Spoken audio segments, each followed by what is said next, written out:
परमात्मा के हम सब बच्चे हैं और बच्चों का अधिकार बाप की प्रॉपर्टी पर होता ही है। जी। परमात्मा के पास जितने भंडार हैं, खुले भंडार हैं, कोई ताला चाबी उस पर नहीं है। हम उसके सपूत आज्ञाकारी बच्चे बन करके रहें, उनकी श्रीमत पर सदा चलते रहें तो सब भंडारे अपने हैं।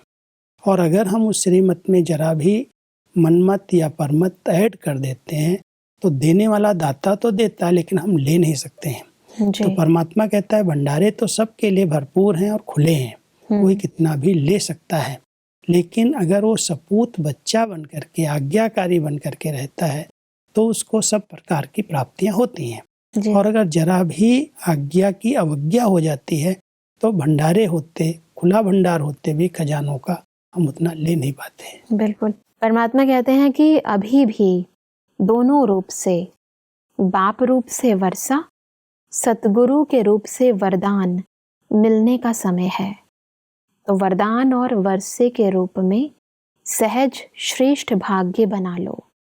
फिर यह नहीं सोचना पड़े कि भाग्य विधाता ने भाग्य बांटा लेकिन मैंने इतना ही लिया।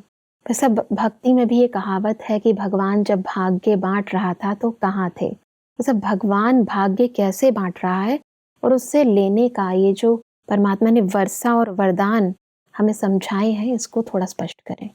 वैसे भी भाग्य विधाता संगम युग पर आते हैं और जब हम उनके बच्चे बनते हैं तो उनके हम वर्षे के अधिकारी बन जाते हैं जी।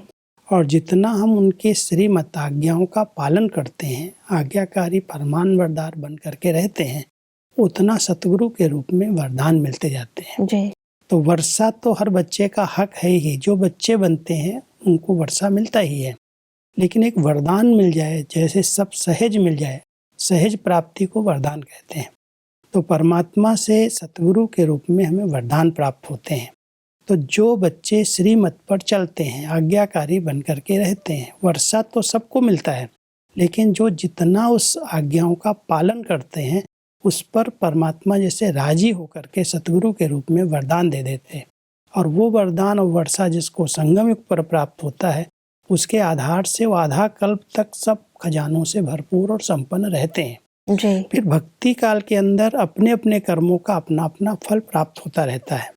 तो परमात्मा हम सबको इस समय भाग्य बनाने की बड़ी अच्छी विधियां बताते रहते हैं कि बच्चे वारिस बन करके वर्षे के अधिकारी बन जाओ, श्रीमत पर चल करके आज्ञाकारी बन करके वरदानों की प्राप्ति कर लो, तो आप भंडारों से भरपूर हो जाएंगे।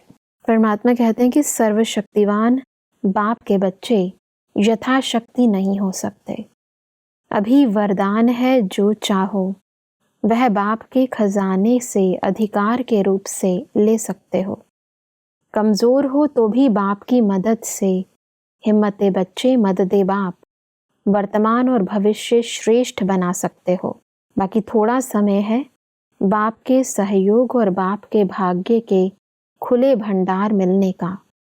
अभी स्नेह के कारण बाप के रूप में हर समय हर परिस्थिति में साथी है, लेकिन इस थोड़े समय के बाद साथी के बजाय साक्षी हो देखने का पाठ चलेगा।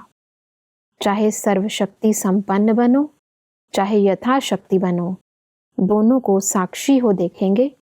इसलिए इस श्रेष्ठ समय में परमात्मा द्वारा वर्षा, वरदान, सहयोग, साथ, इस भाग्य की जो प्राप्ति हो रही है उसको प्राप्त कर लो। सब समय के इस महत्व को थोड़ा और स्पष्ट करें। संगम युग पर परमात्मा जब पिता के रूप में अपने बच्चों को मिलते हैं जी। तो पिता के बच्चे जो बनते जाते हैं वो वर्षे के अधिकारी बनते जाते हैं और जितना वो आज्ञाओं पर चलते रहते हैं उतना वो वरदानों के अधिकारी बन जाते हैं। तो परमात्मा कह रहे हैं कि इस समय जब परमात्मा पिता के रूप में है, सतगुरु के रूप में है, शिक्षक के रूप में है, तो आप बच्चे उनसे जितना चाहें, चाहे यथाशक्ति ले लो, चाहे सर्व शक्तियों को प्राप्त कर लो, लेकिन उसकी विधि बड़ी सुंदर बताई। अगर उस विधि पर हमारा ध्यान रहे तो हमें सब प्राप्तियां हो सकती हैं। अगर हम कमजोर भी हैं, हिम्मत नहीं भी है, तो भी परमात्मा कहते बच्चे हिम्मत का एक कदम आगे बढ़ाओ। अगर हमारी हिम्मत का कदम है तो परमात्मा की कई गुना मदद है। कोई कहे मैं कुछ नहीं करूं और परमात्मा मुझे सब कुछ अपने आप दे दे, हम तो उसके बच्चे हैं, मालिक हैं। परमात्मा कहता है नहीं, बच्चे तो सारी दुनिया के हैं, सभी बच्चे मेरे हैं, लेकिन उन बच्चों को अधिकार मिलता है जो हिम्मत का एक कदम आगे रखते हैं। पहला कदम बच्चों का, तब 1000 गुना मदद बाप की।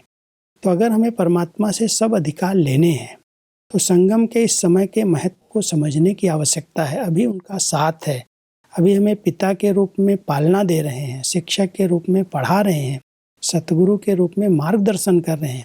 लेकिन आगे चल कर के जब समय परिवर्तन होता है तो पिता साथ के बजाय, जैसे जब पढ़ाई का समय होता है तो टीचर बच्चों को पढ़ाता है प्यार से, लेकिन जब उसकी परीक्षा का समय आता है तो वो मदद नहीं कर सकता है, क्योंकि जो पढ़ाया है उसके रिजल्ट वो देखना है।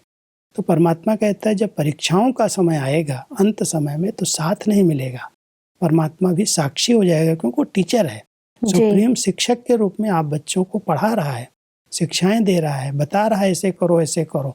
लेकिन जब ऐसी परिस्थितियां आएंगी, ऐसा पेपर आएगा, उस समय जितना आपने प्राप्त किया है उसका फल मिलेगा, जितना आपने पुरुषार्थ किया उसकी प्रारब्ध बन जाएगी। उस समय परमात्मा कहता मैं साक्षी हो जाऊंगा, उस समय साथ नहीं मिलेगा। थोड़ा समय जो है पुरुषार्थ के लिए, उसमें हम पुरुषार्थ करके जितना भाग्य बनाना चाहें उतना बना लें। ऐसा समय आएगा जब परिस्थितियों रूपी पेपर हम सबके सामने आ जाएंगे, उस समय परमात्मा साक्षी हो जाएगा और कहे बच्चे आपको तो मैंने इतना दिया है, इतना पढ़ाया है, उसकी रिजल्ट अभी चाहिए।